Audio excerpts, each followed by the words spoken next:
কোনো সুরক্ষাই নেই, উন্নয়ন হেলে পড়েছে। হুম, সরকার, উন্নয়ন, বাড়ি সব একসাথে হেলে পড়ছে। দেখুন, যে পুরসভার কাজই হচ্ছে কাটমানি, যে বাড়ির ভিত্তি হচ্ছে কাটমানি, যে বাড়ির ভিত্তি ইট বালি সিমেন্ট নয়, হ্যাঁ, যে বাড়ির ভিত্তি বৈধ কাগজপত্র নয়, যে বাড়ির সয়েল টেস্টিং হবে না, শুধু টাকার বিনিময়ে যে বাড়ি বড় হতে থাকবে, সে বাড়ি তো হেলে পড়বেই। এতে অবাক হওয়ারও কিছু নেই, আশ্চর্য হওয়ারও কিছু নেই। এটা এখন দৈনন্দিন ঘটনা, এর মধ্যে খবরেরও কিছু নেই। আপনার নিশ্চিত থাকুন যে এরকম ঘটনা এটাই শেষ ঘটনা নয়, প্রতিদিন এই ধরনের ঘটনা, প্রতিনিয়ত এই ধরনের ঘটনা ঘটবে। আপনি দেখুন না, বিধাননগর পুরসভার, আপনারাও নীরব, সবাই নীরব, একজন কাউন্সিলর 1 মাস হয়ে গেল, তিনি জীবিত না মৃত, কোথায় আছেন, কেমন আছেন, আমরা কেউ জানি না। সেটা ওই বাড়ি কেন্দ্র করে। বাড়ি থেকে জুলুম করে টাকা আদায় করলে নিম্নমানের ইমারতি দ্রব্য দিয়েই তো বাড়ি তৈরি হচ্ছে। বাড়ি তো খবরের কাগজের পিচবোর্ডের, যে আমরা ছোটবেলায় জুতোর বাক্স দিয়ে যেমন বাড়ি বানাতাম, সেইরকম বা মেটেরিয়াল দিয়ে এখন বাড়ি তৈরি হচ্ছে। তো সে বাড়ি ভেঙে পড়বে না তো কি? পুরনো ইংরেজ আমলের বাড়ি ভেঙে পড়বে? ইংরেজ আমলের বাড়িগুলো দেখুন, সব দাঁড়িয়ে আছে মাথা তুলে। আর নতুন বাড়ি যত তৈরি হচ্ছে ভেঙে পড়ছে।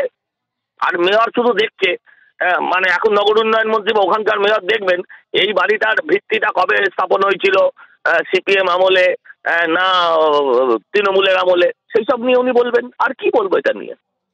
অনেক ধন্যবাদ সজলদা আমাদের সঙ্গে কথা বলার জন্য। কিন্তু উদ্বেগের জায়গা হচ্ছে, অপরাধ কি তাদের যারা বাড়িটা কিনলেন তাদের অপরাধের, আর যাদের নজরদারি চালানোর কথা ছিল তারা তাহলে কি করছিল? অর্থাৎ এই যে কলকাতা পুরসভা বা বিধাননগর পুরসভা, তারা কি প্রথম থেকে নজরদারি চালায়নি?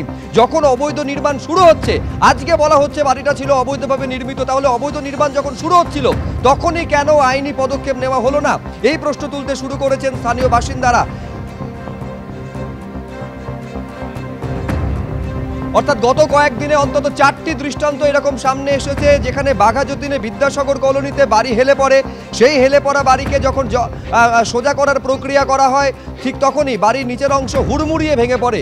তারপরে আপনারা জানেন যে কামারহাটিতে এই ছবি দেখা গেছিল, এবং তারপর গতকাল ট্যাংরায় দেখা গেছিল মাত্র 1.5 বছর আগে তৈরি হওয়া একটি 6তলা বহুতল বিপজ্জনকভাবে পাশের নির্মীয়মান বহুতলের দিকে হেলে পড়েছে। সেই ছবি আসার 24 ঘন্টার মধ্যে আরেকটা ছবি সামনে এসেছে, যেখানে বিধাননগর পুরো এলাকার নারায়ণপুরে আরেকটি বাড়ি এরকমভাবে, এটিও 6তলার, এটিও বিপজ্জনকভাবে পাশের বহুতলের দিকে হেলে পড়েছে।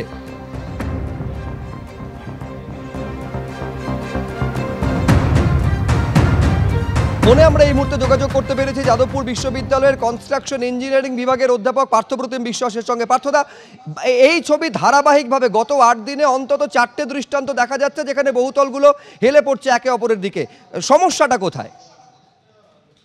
এক্স্যাক্টলি, ফলে আসলে এই বহুতলের হেলে পড়ার ঘটনা উত্তরোত্তর আরো বাড়বে বলেই আমার আশঙ্কা। তার কারণ, কলকাতা শহরের মাটির চরিত্র না বুঝেই যদি তার উপরে নির্মাণের ভাবনা হয়, সেটা হলে বিপজ্জনক হয়। কারণ কলকাতার মাটি আমরা জানি অ্যালুভিয়াল সয়েল, নরম মাটির শহর, পলিবাহিত মাটি এখানে। ফলে যাদের ধারণ ক্ষমতা বা ভার বহন ক্ষমতা তুলনায় কম, ফলে এরকম কম ধারণ ক্ষমতা সম্পন্ন মাটির ওপরে যদি উঁচু উঁচু বাড়ি বহুতল তৈরি হয়, তাহলে তার যা চাপ, সেই চাপ মাটি সইতে পারে না। তখন বাড়ি ফাউন্ডেশন হচ্ছে সেটেল করতে থাকে, এবং এই সেটেলমেন্ট আরো বেশি হয় যদি দুটো বাড়ি গা ঘাঁচাঘাঁচি করে থাকে। ফলে সেক্ষেত্রে একটা বাড়ির চাপ আর একটা বাড়ির চাপকে প্রভাবিত করে, ফলে তখন টিল্ট হতে থাকে। এই টিল্টিং, হেলে পড়াটা যদি উত্তরোত্তর আরো বাড়তে থাকে, তাহলে হেলে পড়ার পর সেই বাড়ি ভেঙেও পড়তে পারে। এখন এই প্রত্যেকটি ক্ষেত্রে ইম্পর্টেন্ট হচ্ছে বাড়ির ভিত কি ধরনের ব্যবহার করা হচ্ছে। অর্থাৎ কলকাতার মতো নরম মাটির শহরে বহুতল তৈরি করতে গেলে গভীর ভিতের প্রয়োজন, যেটাকে আমরা বলি পাইল ফাউন্ডেশন। কিন্তু নির্মাণকারী সংস্থা, ডেভেলপার, প্রমোটার প্রত্যেকেই যে কাজটা করেন, যে নির্মাণের খরচ কমানোর জন্য আসলে শ্যালো ফাউন্ডেশন তারা ব্যবহার করেন। শ্যালো ফাউন্ডেশন মানে ফুটিং, ওই 1 মিটার গভীরে 3-4 ফুট গভীরে হচ্ছে যে ফুটিংগুলো ইউজ করা হয়। ফলে এতে খরচ কমে বাড়ি তৈরির, ফ্ল্যাটের দাম কমে, কিন্তু সেই বাড়ি বা সেই ফ্ল্যাট তুলনায় হচ্ছে অরক্ষিত হয়ে পড়ে। এবং এই ধরনের ডিফারেন্সিয়াল সেটেলমেন্ট কলকাতার মতো শহরে অত্যন্ত কি বলবো প্রত্যাশিত একটি ঘটনা। কিন্তু এই প্রত্যাশিত বিপর্যয় আঁচ করতে পেরেও আমাদের পলিসি মেকাররা বা পুরসভা, তারা হচ্ছে ইন্টারভেন করেন না বলেই এই বিপদ বাড়ছে। এবং আমার আশঙ্কা, উত্তরোত্তর কলকাতা শহরে নিচু বাড়ি ভেঙে যেভাবে বহুতল তৈরি হচ্ছে এরকম একটা নরম মাটির শহরে, সেখানে এই বিপদ আরো বাড়বে যদি না এখন থেকে ইন্টারভেনশন পুরসভা বা সরকারের থাকে।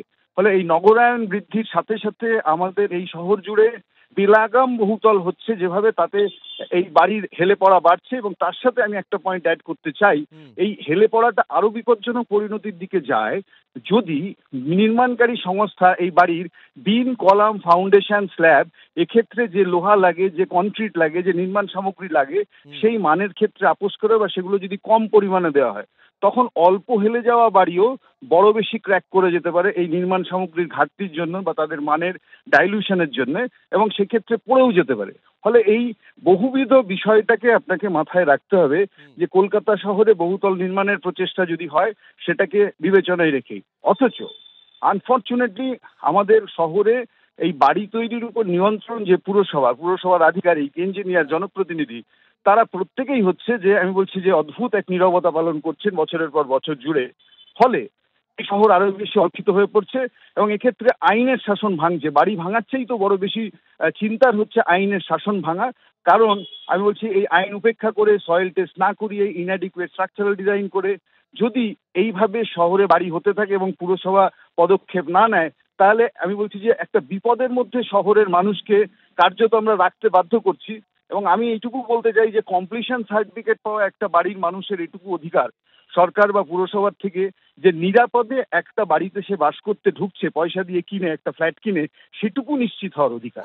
সেই অধিকারটাও যদি তার হারিয়ে যায়, পয়সা দিয়ে সারা জীবনের সঞ্চয়কে পুঁজি করে একটা স্বাদের বাড়ি করলেন বা একটা ফ্ল্যাট কিনলেন, তাদের অপরাধটা কোথায়? আজকে তাদের 3 দিনের নোটিশ দিয়ে বলা হচ্ছে আপনারা ফ্ল্যাট খালি করে দিন, যেমনটা ট্যাংরার ক্ষেত্রে ঘটেছে। একেবারে ট্যাংরা এই হেলে পড়া বহুতলে নোটিশ দিয়ে দেওয়া হয়েছে কলকাতা পুরসভার তরফে এবং বলা হয়েছে 3 দিনের মধ্যে ফ্ল্যাট খালি করে দিতে হবে। কারুর যদি কোনো আপত্তি থাকে 24 ঘন্টার মধ্যে জানাতে বলা হয়েছে। ইতিমধ্যেই বিদ্যুৎ সংযোগ বিচ্ছিন্ন করে দেওয়া হয়েছে, ফলে যে 11টি পরিবার এখনো পর্যন্ত এই বহুতলে রয়েছে তারা জল পাচ্ছেন না এবং একই সঙ্গে লিফটও কাজ করা বন্ধ করে দিয়েছে। বহুতলে এখন ওই 11টি পরিবার তারা যাবেন কোথায়, একেবারে আতান্তরে পড়েছেন তারা। ফ্ল্যাট ছাড়তেই পারি তারা প্রশ্ন তুলছেন, মালপত্র নিয়ে উঠবোটা কোথায় সেটা অন্তত বলে দিক।